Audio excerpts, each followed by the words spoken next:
Let's go. You're listening to Making Data Simple, where we make the world of data effortless, relevant, and yes, even fun. Welcome to the podcast, folks. Al Martin here. I'm already laughing with Janine Sneed. We're going to have a good discussion today. Welcome to summer. I went from sweatshirts to 90-degree weather in like one day, which is fine by me. Pool's ready. It's already open. We're ready to go.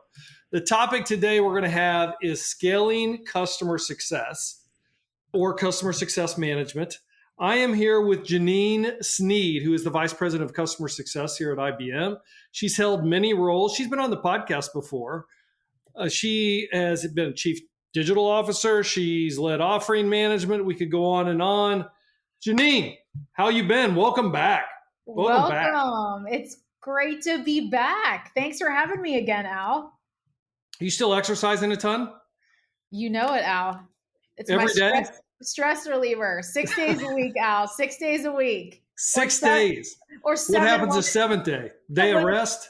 When it's really stressful, then it's 7, Al. So what's your formula? You get up every day and work out? I mean, first thing in the morning, or do you switch it up? What? Oh, yeah. Okay. So this is my routine. 5:15, alarm goes off. Coffee's ready. I sit down. I drink my coffee. I read. I journal for about 45 minutes. And then I hop on the treadmill and do some Peloton tread boot camps, or I'll do a little Peloton bike, or if it's nice, I'll go outside. So that's my routine now. How long? Half hour, 45 minutes? Anywhere from 45 minutes to an hour, depending on who decides to put a 7 o'clock call on my calendar. I know that. All right. Is it always cardio? No, weights too. I love the boot camps. I love doing running weights. Best workout ever, Peloton tread. Amazing. Love it. I'm going to have to think about this. You and I talked about this a little bit before.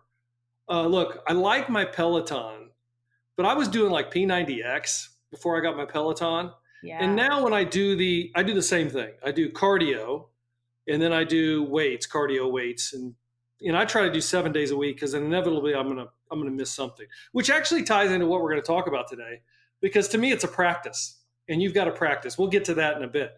But so the problem with Pelotons, I think weights though, they seem to talk a lot. I'm ready to get it going. And I'm used to just go. And even P90X, they talk a lot, but I think I got it down to the point. I have it memorized. So I just skip all the talking. I don't know if you find that to be the case. Maybe you say it's great. So yeah. So I don't find it like that. I don't know what it is. There's two that I really kind of go with, two instructors and Peloton. And I don't find a lot of talking. I don't know what it is. Maybe it's just me, or maybe I like when people talk. I don't know. I haven't noticed that. No, now it's going to happen, and I'm going to notice it, and it's going to bother me. Oh boy. Well, look, maybe I just need to figure out which ones you're using and switch. There you switch go. to those workouts. We'll have to see. All right. Look, you got to give us your experience. You were on. I checked it on. I was looking right before the recording here, and I number my podcasts, even though they don't correspond to the number that I have that we actually publish. Meaning, I'm like just over 200 podcasts that I've done, but I know we sometimes we'll split them in half. I think I've missed some. You think I'd be really stringent or detailed about this, but I'm not. But you were 65. So it's been a while since you've been here. So it was due. We were actually well overdue. Wow. Well overdue. Well, I'm glad I have something that's interesting to talk about. You always say something. We want to maybe guess about 135 that were not interesting for me to talk about. So yes, Al, thank you for having me back. So if you would, since it was, and I'm sure everybody's going to go back and listen to 65. I don't even know if it wasn't 65, but give us a little bit of your experience. What brings you to this day? Yeah, so it's a really good question. Careers are interesting, aren't they? Sometimes it could be a ladder, and sometimes it's a jungle gym. And I've had great experiences across product as well as sales. And I feel like with what I'm leading with customer success today, all the stars aligned. I had about 16 years in product, and it was ranging from product management, product strategy. Um, for the most part, those were the core roles for 16 years. And it was always in what I would say cloud based businesses, although it may not have been cloud at the time, SaaS, infrastructure as a service, and a lot of thinking about product led growth and how you drive users to adopt your platform with product led growth. And then how do you keep them with product led growth? Then I did some things in sales. I did sales enablement. And then I did a hybrid of really sales and product management in something called digital offering management. How do you build products with digital capabilities within them, like product led growth? And how do you drive a new distribution model through that, through the web and through partners? And that was really cool. And I think the mix of product and sales led me to what I'm leading right now, which is customer success. And quite frankly, it's the best job on the planet. It's the best job I've ever had. I absolutely love this function. I quickly went through your notes from the last time, and the brand you gave me was customer. I think it was customer and execution. So I think I'll believe you when you say customer success is your favorite position, because I think it does match your expertise pretty well. Hey, if it wasn't customer success, what has been your best position outside of that? Digital offering management, because it was so new, and it was all about how we take some of our offerings and get them out on the web, and how do we drive growth, revenue growth through product-led growth built within the products. And it was an amazing team, just like an amazing team that I have right now. And it was fun, Al, because it was trying to get IBM to do something that we haven't done before through a new channel. So that was the love before this. Let's talk customer success. Let's jump in. I think this is a huge role, of course. Not long ago, you started a series of blogs or a newsletter on scaling customer success. I did read it, and I did see that you say, I'd like to hear from you. You say that like at the end of many of them. And I thought, well, maybe I should write something in, but in natural form for me, I said, well, I'm just going to have her on the podcast and I'll give her feedback and we'll chat about it.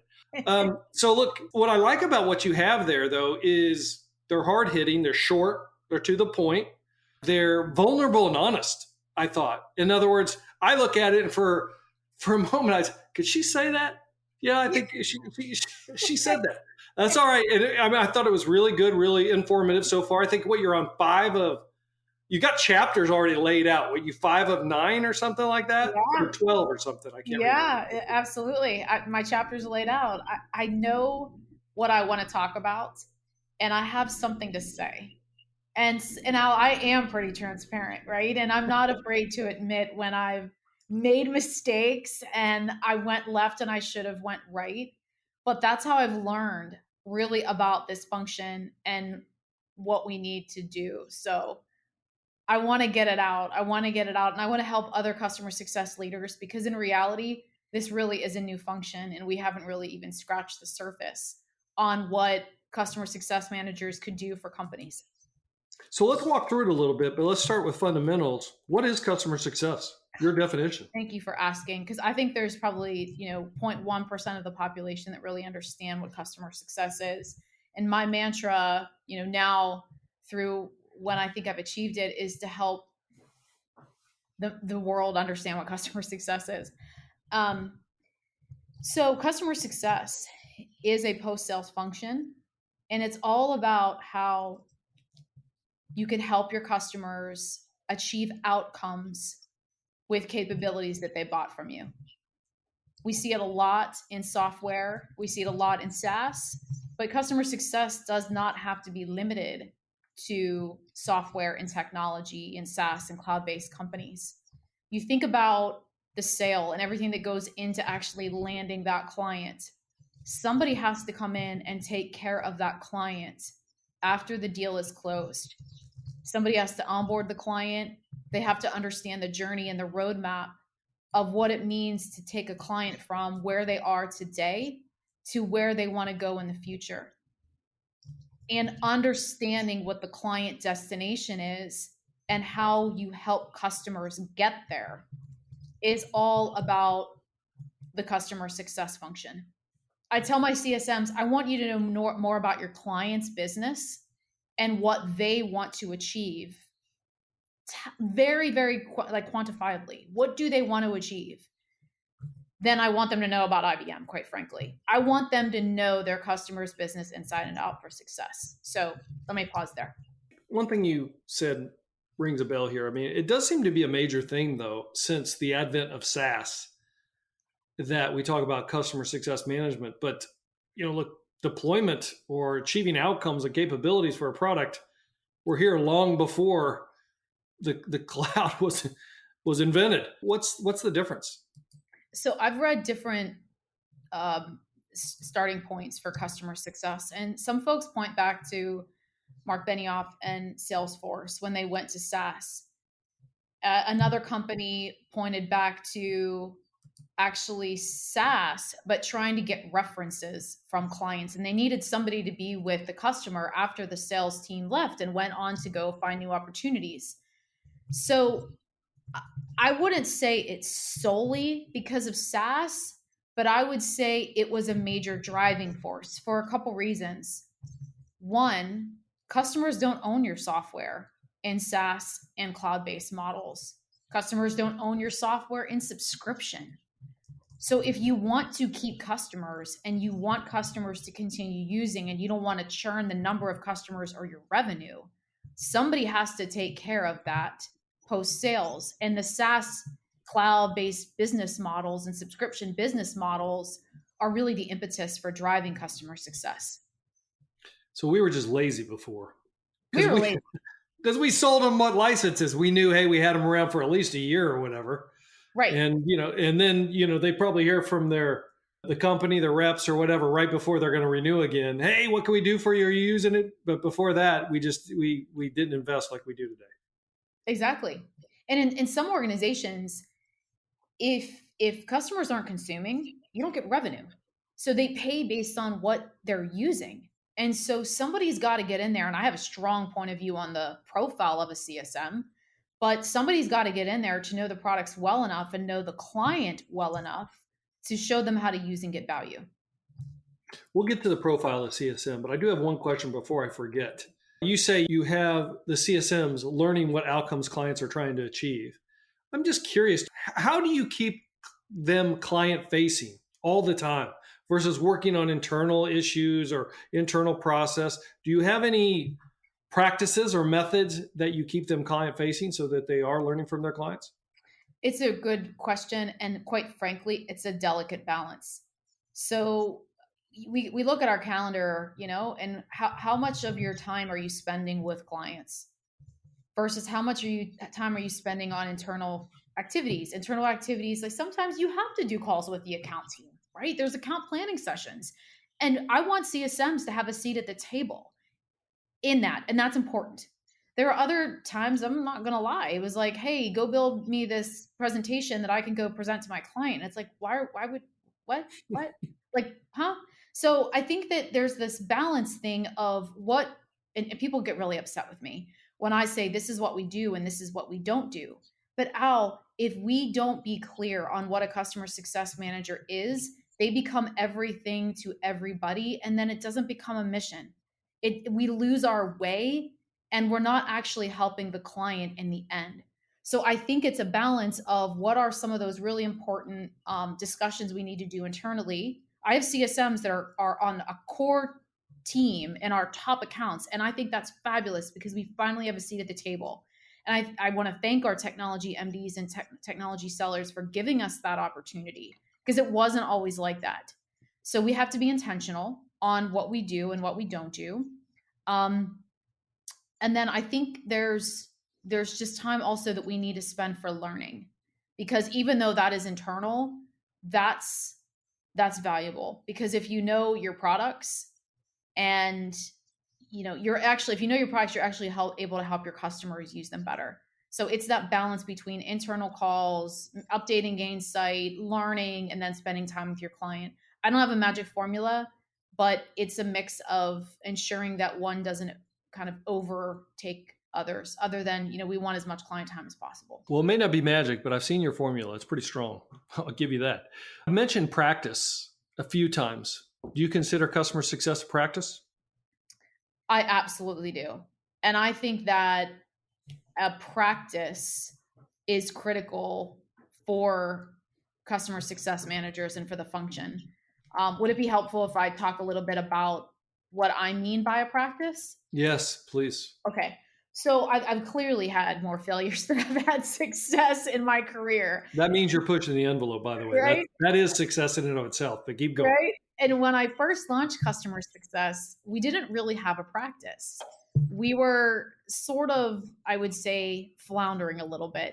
We had growth plans, we had retention plans, we had defection plans, but there wasn't a lot to it.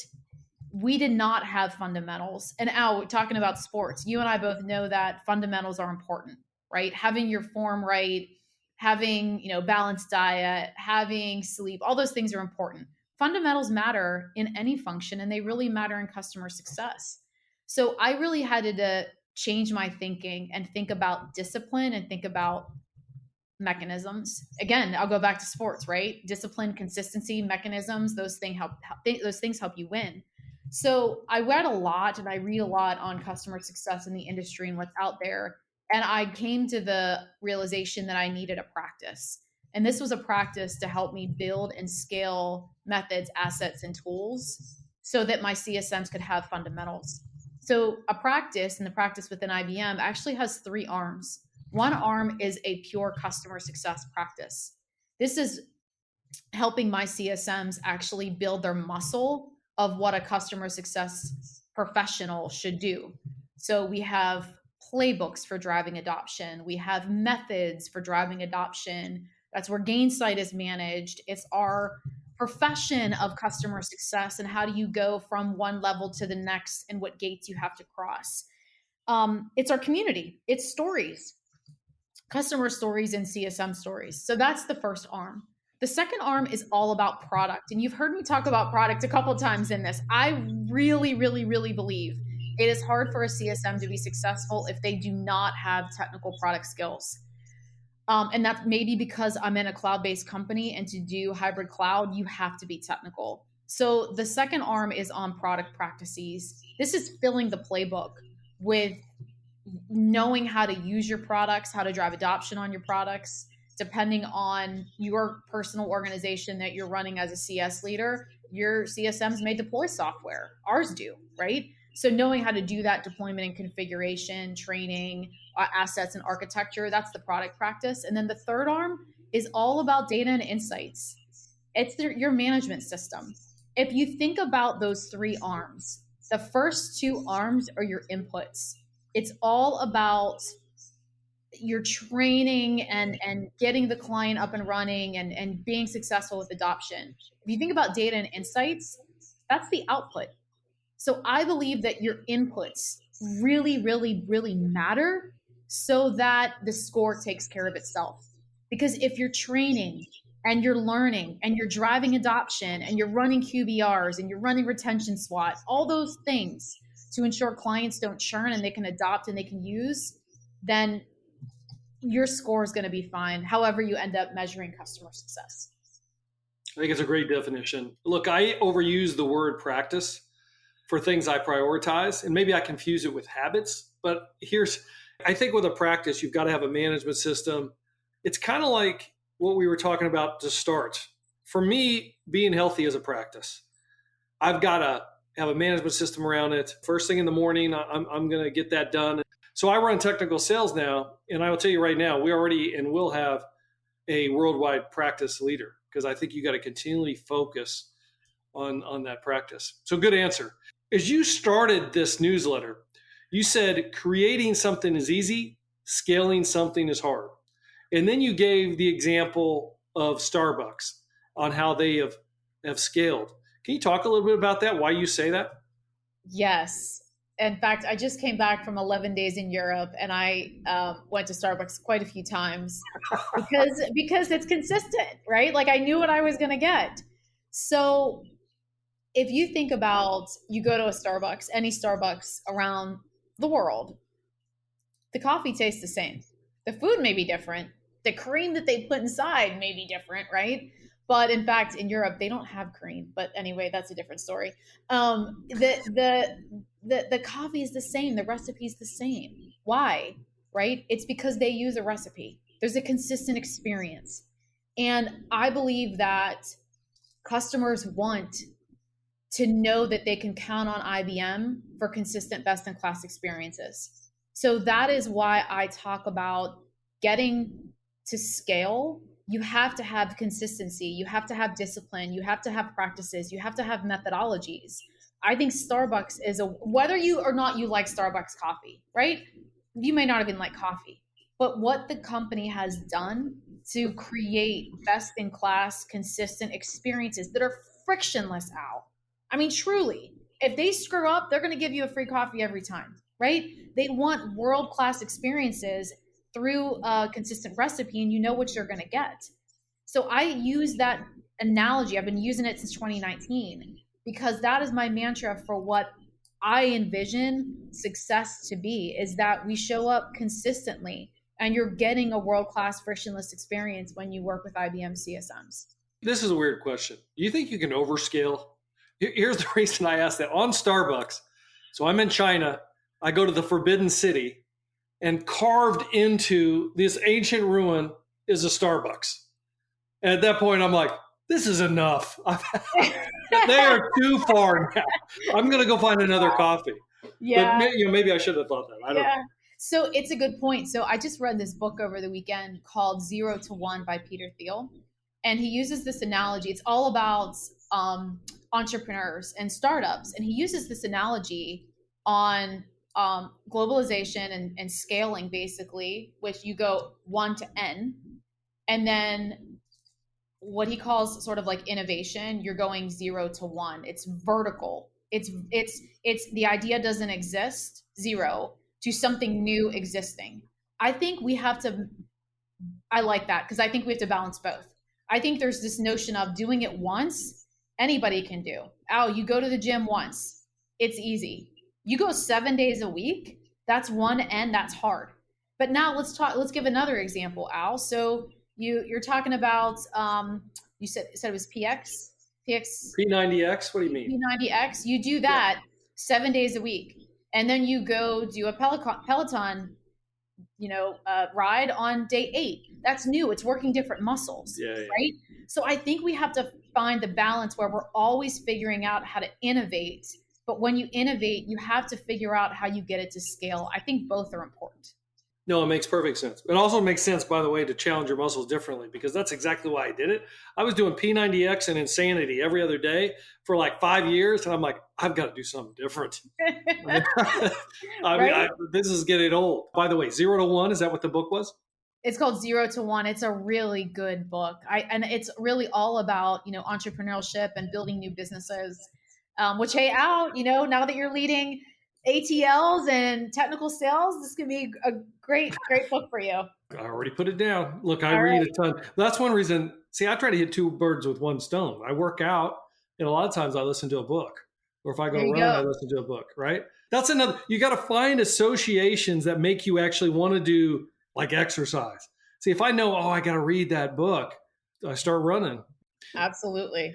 First thing you went into in the newsletter was purpose. Can you talk to both why that was intentional and what is the purpose of customer success? So it was intentional. I think the hardest thing that humans have is the ability to say no. And I think when you say yes to so many things, you lose your way, whether that's in your personal life or whether that's in your professional life. And if you look at people who have succeeded or companies that have succeeded, they have maniacal focus and they know their purpose. Knowing your purpose and having discipline is when there's something else that you really, really want to do, but it takes everything in your power to say no, and you actually do say no so that you can focus. And I started out with purpose, Al, because when we relaunched the mission of customer success in 2021, our purpose was to put CSMs on our hybrid cloud and AI platform software so that we can drive OpenShift and help our customers adopt hybrid cloud and AI. And there was a certain portfolio list that we prioritized. And there were a lot of teams that came out, and I know people aren't happy with me, but a lot of teams came out and said, go cover this, go cover this, go cover this, go cover this. And I had to say no, because if I am everybody, if I'm everything, I'm sorry, to everybody, then I've lost my way and the team can't focus. And so I'd rather do less products and do them really well, and then figure out how we take on more where it makes sense. So I believe in a focused purpose so that the teams can focus so that we can drive results. You said in that same article that the one metric that you had was deployment. And you intentionally did not choose NRR or renewal rate, which I think for those reading it could be a little bit surprising, because you do associate, or at least I associate, customer success management with NRR and renewal rate as well. Why was that your intention? Very good question. And it's also a point in time. So any customer success leader on the planet would say, what in the world is she thinking? How do they get funding, right? Because you got to prove that you're driving revenue. I think it's company specific, and it was timing specific of where we were. So in IBM customer success, we cover IBM Cloud. So that actually had net revenue retention on it. But the software CSMs, their main metric was on deployment. And that is because we had to get software deployed, right? Our cloud packs that were running on OpenShift, or our AI application software that we prioritized. So I picked that metric as a point in time. And after 2021, we had so much deployment. It was great, right? Now we're ready, and we were ready, and we're doing it now for 2022 to add some additional KPIs on. So the renewal rate matters, the net revenue retention matters. But again, Al, it goes back to focus, and do you know your purpose? Our purpose was to get software deployed in 2021 so that we can drive that annuity stream and growth as we went into 2022. There is no point on driving renewal and expansion when you don't even have software deployed. So that was the logic behind this. And now we're in a great place, and we're driving a lot of growth and renewals with what was deployed last year. So are those your three metrics now, deployment, NRR, and renewal rate, or are there more? Yeah, you got it. Those are the three metrics. Now on deployment, and you and I have debated about this before, how do you define deployed? I mean, truly deployed, because it could be in a production environment even versus really being used in a mission critical state. It's a good question. So there's three things that we look at when we talk about is customer deployed in production. So one, do they have mission critical data, workflows, applications running in their environment? In other words, Al, if I went over and I unplugged the server, would anybody notice? Right? I mean, if nobody's going to notice, is that really production, right? The second thing is you could have a dev test environment that is actually set up to support your production workloads, but is that set up? It's operational, it's functioning, the business units have signed off. So that's the second thing we look for.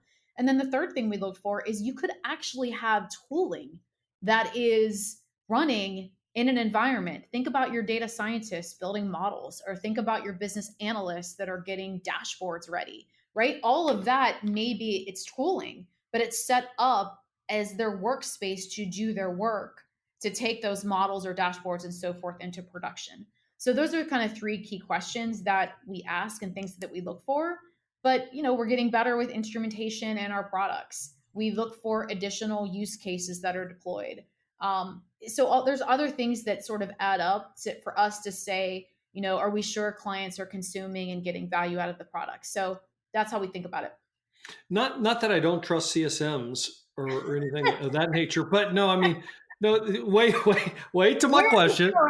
But in instrumentation, the answer, isn't that tell you how customers are using it. Because here's why. Here's why I truly say that, and you laugh, but it's often customers don't do what they say they do as well. You know what I mean? So I think it's incredibly important, is it not? Absolutely. So we've been working back with offering management on instrumentation and how we collect quantities that are deployed. So that's all good stuff that's actually coming out, and that's a great way to balance, what clients are actually using based on what's deployed, and talking to your CSM. How are they consuming? How are they getting value? What can't they do that they want to do? Right? Those conversations between product management and CSMs are golden. By the way, as a pause here, as you're writing what you've learned out, is this a good self-reflection on where you've been? And do you even learn more as you're writing this out? I do. And even though I know the topics I want to write about, I sit down kind of with a blank slate, and I start a lot of reflection out on things that I wish I had as a product manager, or things that I've learned in the profession here of customer success that I've applied. And look, I've messed up sometimes, right? There's a lot of things that I did not do well, but I learn from those and I figure out how to never make those mistakes again. The reason I asked that question is because I had a kind of revelation when I read your piece about the practice that we've been talking about. You talked about, hey, look, in very open, you stated, hey, look, I was focused on the score. I looked back and the fundamentals were weak. And it was hard for you to admit it. But then you said, all right, I've got to look at the inputs and not the score. But then you had a pretty good picture. It was simple, but it defined the practice in terms of 3 different parts. And like I said earlier, I have been big on the practice, but I have to tell you, I don't think I've defined it as simply as I need to. And I need to go back and say, look, here's what the practice looks like. Yes. So I have, within the customer success practice that I mentioned before, I have a leader on top of that with a team underneath her. She manages our Gainsight instance and creates, the custom dashboards and the insights that our CSMs and our managers need in order to manage our customers. Like I said, we use Gainsight. She also runs all of our training, our onboarding, our hiring. Don't underestimate that. If you're listening to this, hiring is hard. We're in the Great Recession. The lesson that I've learned is this. Sorry, I'm gonna go off a little bit here, Al, but you have to be part of the hiring process if you're hiring today. It was amazing. Last April, HR gave me a LinkedIn recruiter license. Oh my gosh, it was awesome because I've never had this experience before in going into LinkedIn with a different lens to find candidates, to source candidates. And I personally reached out to hundreds of candidates and I got a lot of responses back. And what I learned, and this is for any leader hiring, candidates want to talk to you. There's nothing wrong with your HR team, your talent team, your recruiting team, but you as the business leader or as the technical leader, when you personally reach out, they want to talk to you, right? You're leading that organization and that mission. So all of the hiring, the onboarding, the training is underneath the practice. And by the way, I think it's really hard to do a CS practice role if you don't have experience in CS. So I think that's table stakes to join that team. Now on the product practices, people that we put inside of the product practices have deep product skills. They're SMEs because they're helping our CSMs understand technology, how you understand monetization and migration and different container platforms and competitive platforms. They really, really know product. And then on data and insight, I have people that know data science. They know analytics. They're giving me things in data that I didn't even know I needed, right? So the people on that team are my data junkies. So that's how my worldwide practice is structured with the types of skills that I have on each of those teams. They're different, but they complement each other. I don't know if it's a rhetorical question or not, but I hear you on the hiring piece. And look, I always look at great people build wonderful businesses that attract loyal clients. But often in practice, well, we've used that word a few times. In practice, I often see people focusing on the business, then maybe the clients, and then their people last. First off, I think hiring's hard. I think there is an art to it. I think that you have to have some experience doing it. I think you're going to have, I hate to say it, but you're going to have hiring mistakes that you learn from, and you're going to say, I'm never going to make that mistake again.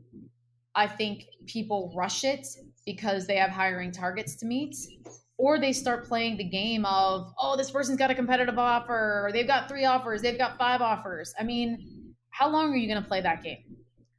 People want to join a culture, is my philosophy. They want to join a great team.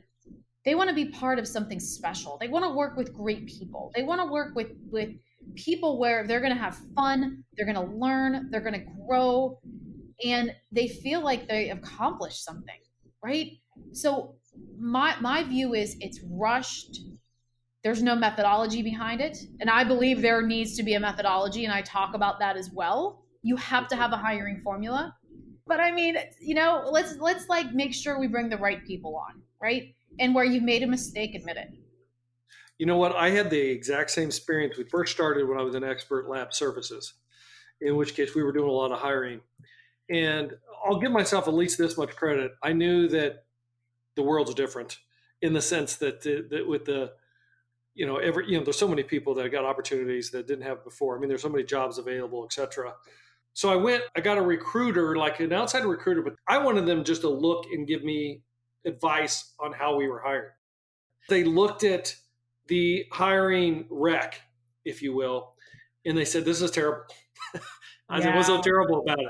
They said, you're telling everything you want, but you've never said anything that they get. And they said, yeah, they want to know what they get. You're advertising. I mean, this isn't like it used to be. You got to change this. So this should be an infomercial. But that was kind of enlightening to me. It's I was like, so wow, true. I got to change it. That's lessons, right? But now, because somebody told you that, you learned from that, right?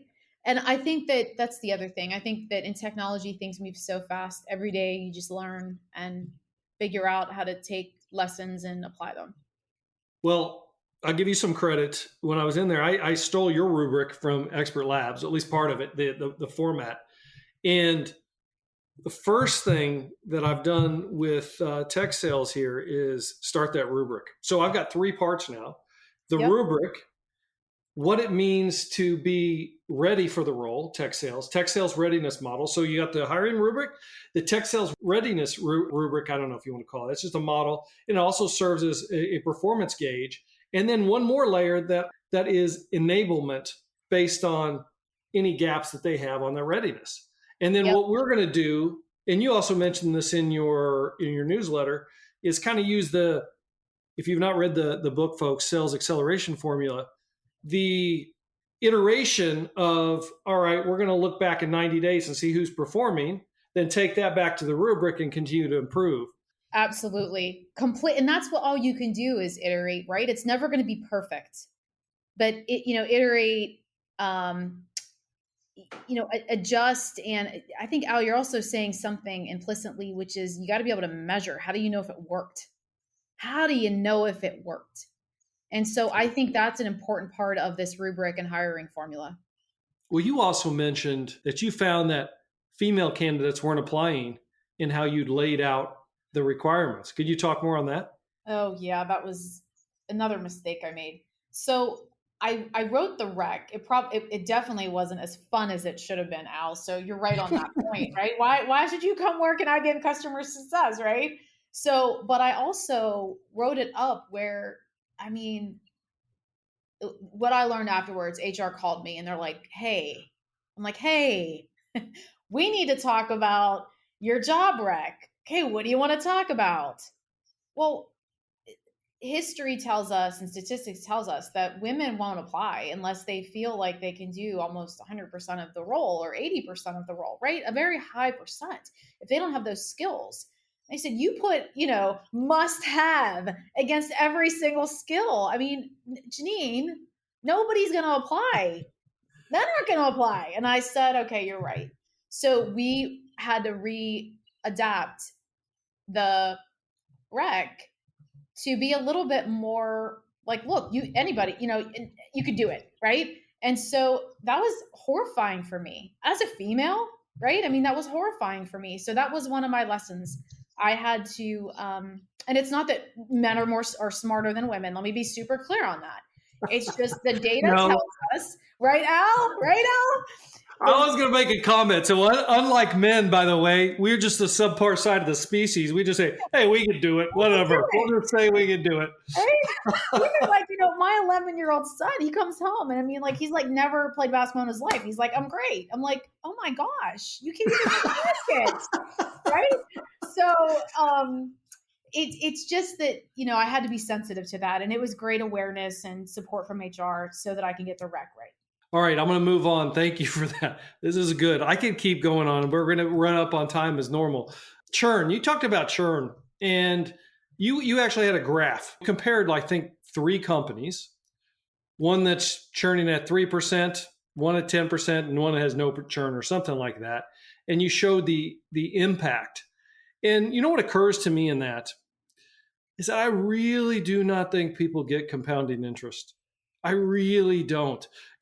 Einstein allegedly said, I don't know if he said this or not, but compound interest is the 8th wonder of the world. He who understands it earns it. He who doesn't pays it. Let me give you one example. As an investor, if you invest like $1 million, check this out. Follow me here. After 30 years at 10%, which would be a hell of a run, but you'll get $17 million. So 1 million at 10%, 30 years, 17 million. Yeah. If you're charged a fee of 1.5% for that 30 years, yeah. Think of that. It's just a fee of 1.5, nothing, right? You go down to 8.5. You only make $11.5 million. So you lose a third by being charged 1.5%.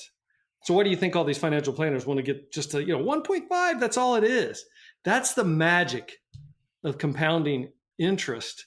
So say more on churn and how you're focusing on churn to ensure you don't get caught in that trap. Churn's a killer. But at the same time, churn's going to happen. It's going to happen because of your clients, company dynamic, their company dynamics. Maybe they were acquired, right? Maybe they went bankrupt. Maybe we're in COVID and they can't pay their bills. Maybe you lost because of a competitive threat and your product wasn't competitive anymore. It's tough to talk about, but it's true. So churn will happen. So where you have to balance that is with growth. And growth and churn have to go together. You can't just keep churning without growth.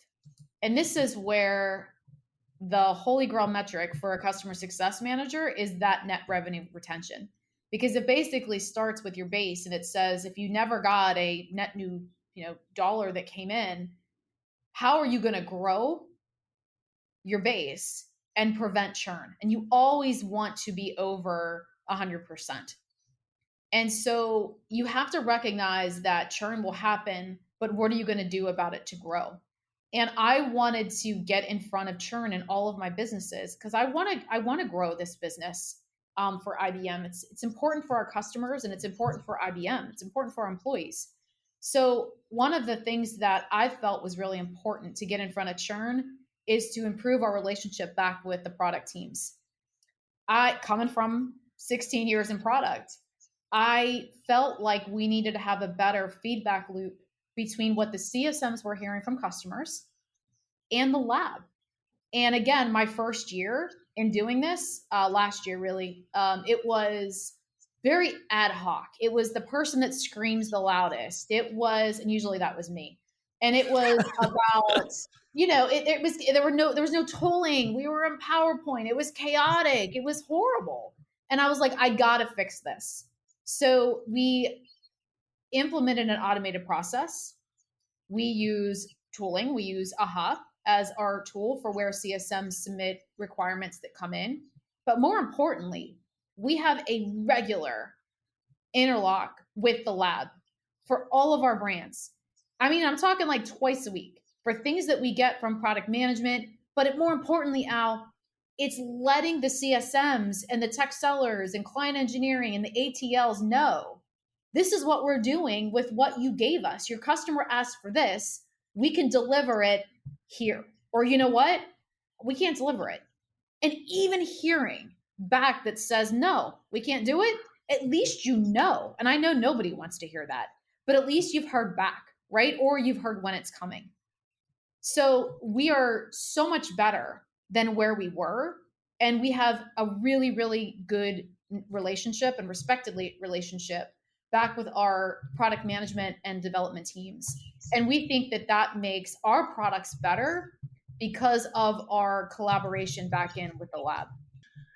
I don't want to end, but we probably should. You are terrific. I love your passion and energy. Anything that we didn't cover that before we close up shop that you say, oh, we should have discussed X, Y, or Z, we didn't get to it? No, Al, you're terrific. I want to thank you for the partnership that we've had for the last couple years. And I look forward to working with the ATLs and the brand technical specialists even closer now under your leadership. So thank you for the partnership, Same. Al. Same. ATLs, by the way, for those listening, are account technical leaders. Yes, absolutely. Thank you so much. I lied. I got one last question. Where can folks find you in your newsletter? Oh, it is at janinesneed.substack.com. All right. Fantastic. Thank you again, Janine. And thank you, listeners, for hanging out with us today. Please rate us on any flavor of your podcast of choice. Meanwhile, hit us on almartintalksdata@gmail.com. Until next time, I'll see you on the podcast. Thank you greatly. See you all.